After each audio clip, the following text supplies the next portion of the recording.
Well, it's always an exciting time to walk off the game, even though you guys were about to take the game in regulation. It's got to be exciting knowing that your team, no matter what kind of situation it's put in, can come back and win. We talk about it a lot. It's not going to be easy. I mean, not in the ACC. You got to earn it. You got to get 27 outs, and we had 26 at that point. And but like I told Isaac, man, it's win or lose the game. It's not one play. I get it. Fans remember certain plays, but I remember a lot of plays within the last inning or so that had a major impact on what could have been that outcome. So, I just challenged him. You learn from it. You get tougher, and this game will beat you down, So he'll be fine. He's a really talented outfielder. He's had some great catches this year, and he's human. So every player goes through some tough plays like that. And not only that, but you got a pretty solid pitching start from Jaron Pohl today. It seems like he's doing really well so far. Outside of, Bianco's grand slam and Metzinger's walk-off, Poland is really the star of the day. That we really needed a quality start, and because even though he gave up the 2 runs, it was close, and from being down 5 after 1 last night, and then Bianco gets the grand slam, and then we get the lead. So Poland's continues to get better. I mean, it's fun watching him grow, evolve into this weekend starter, and felt like he had this in him, and it's just fun seeing him get better and better. Was it nice to see Prusecki go a little bit deeper than maybe anticipated and try and get a longer save? Yeah, that was Prusecki's last inning. We had Webster and Corbett, one of those guys coming in, and I keep saying that was the value of our depth. But Michael has been extended before. He was extended at Boston College in extra innings, and it's got to be a comforting feeling for our offense knowing you got a talented guy like Michael, who for the most part locks it down. I mean, he gives the offense a chance to score runs like that. You mentioned in the preseason that while this team isn't getting a whole bunch of preseason love, preseason accolades, yada yada yada, the college baseball world is going to see these stars wake up at some point. Do you feel like they're starting to get to that point, especially with the amount of power this team seemingly has? Yeah, I don't.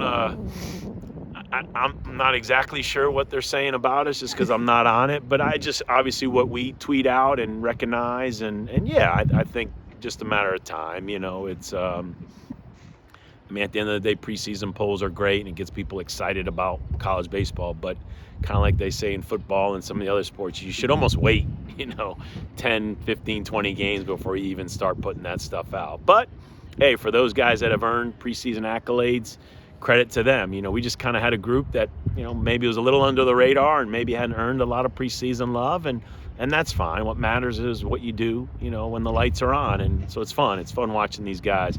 They really help each other. I mean, they're having success because of each other, and they're not putting it all on one guy's shoulder. I mean, our 9-hole hitter, hits a grand slam today, and he's had some huge at bats this year. So 1 through 9. It's fun to see these guys. If you talk about being offensive, you can't do it by yourself. So it's a fun group to watch. Obviously, you know more than anyone what kind of team you have on your hands heading into the season. But given what you've seen so far, do you think this team maybe could be exceeding expectations from what you maybe were expecting to see? Yeah, I'd say maybe expectations from the rest of the world.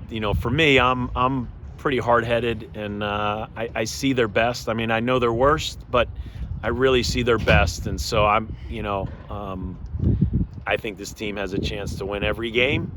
And I know that doesn't happen in college baseball, but and what I like is that we're getting better. So through these tough times, and I keep reminding them, I think the sky's the limit for this group. We got to be where our feet are, and that was nice to see today. And as I told them, it's a clean slate. Every day is a clean slate, but I think the sky's the limit for this group. Yeah, I mean, you got to catch some breaks and stay healthy and hope some younger guys continue to come along, but we're pleased with where they're at. We got talent. Last one for me. With the amount of times that this team has been put in a situation to be able to come back and mount comebacks, you've got to be somewhat satisfied with this team's potential long-term situation with the season.